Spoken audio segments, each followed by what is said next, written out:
അപ്പോൾ ഇന്നത്തെ വീഡിയോയിൽ നമ്മുടെ മഴയായിട്ടാണ് കേട്ടെടുക്കുന്നത്. രാവിലെ മുതൽക്ക് ഇറങ്ങാത്ത ദിവസമായിരുന്നു. പക്ഷേ മഴ കാരണം പുറത്തിറങ്ങാൻ പറ്റാത്ത അത്രയും മഴയായിരുന്നു. അത് കാരണം ഈ അമ്പലത്തിൽ പോകാൻ പറ്റിയില്ല. അങ്ങനെ അമ്പലത്തിൽ പോകാത്ത കാരണം ഇന്ന് ബ്രേക്ക്ഫാസ്റ്റൊക്കെ ഉണ്ടാക്കാമെന്ന് വിചാരിച്ചു. പിന്നെ ഞാൻ വിചാരിച്ചു താളിയൊക്കെ ഉണ്ടാക്കി കുടിക്കാമെന്ന് വിചാരിച്ചത് കുറച്ച് താളിയുടെ ഇല പറിക്കാൻ പോയതാണ് കേട്ടോ.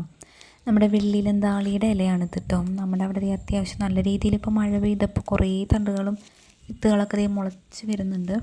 അപ്പോൾ അതിൻ്റെ നല്ല ഇലകൾ നോക്കി കുറച്ച് പറിച്ചെടുത്തിട്ടുണ്ട് നമുക്ക് താളി ഉണ്ടാക്കാൻ ആവശ്യത്തിന്. അങ്ങനെ കുറച്ച് കഴിഞ്ഞപ്പോൾ മഴയൊക്കെ പോയി. നമ്മൾ അമ്പലത്തിൽ പോകേണ്ട സമയത്ത് മാത്രം നല്ല മഴയായിരുന്നു. അപ്പോൾ പറിക്കാൻ പോയപ്പോൾ തൊട്ടാവാടി ഇതൊക്കെ നോക്കി വെച്ചതാണ്. മുക്കുറ്റിയൊക്കെ വേണമല്ലോ നമുക്കിപ്പോൾ തൊടാനായിട്ട്. മുക്കുറ്റിയൊക്കെ നമ്മുടെ പറമ്പിൽ ഇഷ്ടം പോലെ ഉണ്ട്. നല്ല വെറുതെ നോക്കിയതാണ്. അങ്ങനെ ദോശമാവ് നല്ലപോലെ വീർത്തിട്ടുണ്ടായിരുന്നു. അപ്പോൾ കൊള്ളിക്കറിയും അതുപോലെ തന്നെ ദോശയും കഴിക്കാമെന്ന് വിചാരിച്ചത്. ബ്രേക്ക്ഫാസ്റ്റ് ഉണ്ടാക്കിയിട്ടുണ്ടായിരുന്നു. പിന്നെ നമ്മുടെ കയ്പ ചെടിയും കുറച്ച് കയ്പയ്ക്ക് ഉണ്ടായിട്ടുണ്ടായിരുന്നു കേട്ടോ. അപ്പോൾ അതൊക്കെ ഒന്ന് പറിച്ചെടുത്തു. അത്യാവശ്യം കുഴപ്പമില്ലാത്ത നല്ല ടേസ്റ്റുള്ള കയ്പയ്ക്കാണ്.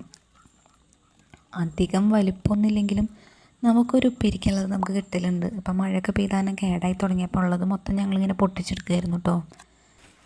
അങ്ങനെ ഒന്ന് കുറച്ച് ഉള്ളിയും പച്ചമുളകും അതുപോലെ തന്നെ വേപ്പിലയും കുറച്ച് കടുക് പൊട്ടിച്ച് ഒന്ന് മൂപ്പിച്ചെടുത്തിട്ട് നമ്മുടെ കയ്പയ്ക്കയും കൂടി ഇട്ട് നല്ലപോലെ ഒന്ന് ഇളക്കി മിക്സ് ചെയ്യാത്ത നമ്മുടെ ഉള്ളി ഒന്ന് നല്ലപോലെ ഒന്ന് വഴണ്ട് വരണം. നമ്മൾ മുളക് പൊടിയൊന്നും ചേർക്കാത്ത കാരണം എരിവുള്ള പച്ചമുളകാണ് നമ്മൾ അത്യാവശ്യം ചേർക്കേണ്ടത്. അതിനുശേഷം വാടി വന്നിട്ടുണ്ട്. ഇനി നമുക്ക് കുറച്ച് ഉപ്പും കൂടി ഇട്ട് നല്ലപോലെ ഒന്ന് ഇളക്കി മിക്സ് ചെയ്തിട്ടുണ്ട് കേട്ടോ. ഇനി നമുക്ക് നമ്മുടെ കയ്പയ്ക്കയും കൂടി ഇതിലേക്ക് ഇട്ട് കൊടുക്കാം. നമ്മുടെ നാടൻ കയ്പയ്ക്കാനും അത്യാവശ്യം നല്ല ടേസ്റ്റ് ഉണ്ടാവും. നമ്മുടെ വീട്ടിലുണ്ടാവുന്ന സാധനം എന്ത് വെച്ചാലും ഒരു പ്രത്യേക ടേസ്റ്റാണ്.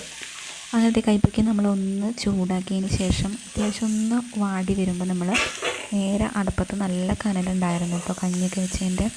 അപ്പോൾ അതിനൊക്കെ ഒന്ന് ഇറക്കി വെച്ച് കൊടുത്തു കഴിഞ്ഞാൽ നമ്മുടെ ഈ വഴറ്റിയതിനേക്കാളും അധികം ടേസ്റ്റ് നമുക്ക് തോന്നും അടുപ്പത്ത് വെച്ച് കഴിഞ്ഞാൽ.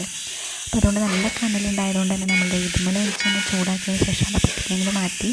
പിന്നെ കുറച്ച് കഴിഞ്ഞ് നോക്കുമ്പോൾ അത്യാവശ്യം നല്ലപോലെ വാടി വന്നിട്ടുണ്ടാവും. നമ്മൾ സൈഡിലൊക്കെ ജാതിക്ക ഉണക്കാൻ വെച്ചിട്ടുണ്ട്. കാരണം മഴ കാരണം നമുക്ക് പുറത്ത് വെക്കാൻ പറ്റില്ല. അപ്പോൾ കുടപ്പുളിയും അതുപോലെ തന്നെ ജാതിക്കൊക്കെ ഉണക്കാൻ വെച്ചിട്ടുണ്ട് കേട്ടോ. പിന്നെ വൈകുന്നേരമായപ്പോൾ കുറച്ച് മുക്കുറ്റിയും അതുപോലെ തന്നെ നമ്മുടെ ഇതൊക്കെ ഔഷധ ചെടികളൊക്കെ പറിക്കാൻ വേണ്ടി ഇറങ്ങിയതാണ്. അങ്ങനെ കീഴാർനെല്ലിയും അതുപോലെ തന്നെ നമ്മുടെ മുക്കുറ്റിയും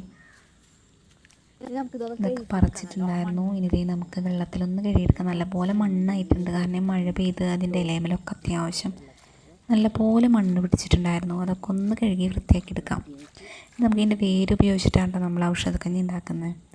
പിന്നെ നോക്കുമ്പോഴാണ് നമ്മുടെ കൊള്ളിച്ചെടിയൊക്കെ മഴയത്ത് നിൽക്കുന്നതാണ് എന്തൊരു ഭംഗിയാണ്. ഇലമലൊക്കെ വെള്ളം ഇങ്ങനെ വീണിട്ട് ഒരു പ്രത്യേക രസം. ഇപ്പം ഞാൻ വീഡിയോ എടുത്തതാണ് കേട്ടോ. അങ്ങനെ വൈകിട്ട് കഴിക്കാൻ വേണ്ടി അട പുഴുങ്ങാൻ വേണ്ടി നല്ല നാളികേര ശർക്കരയിലൊക്കെ ഇട്ടിട്ട് അട പുഴുങ്ങിയിട്ടുണ്ടായിരുന്നു വൈകുന്നേരം കഴിക്കാൻ വേണ്ടിയിട്ട്. അപ്പോൾ ഇന്നത്തെ ഇഷ്ടപ്പെട്ട എല്ലാവരും സപ്പോർട്ട് ചെയ്യണേ.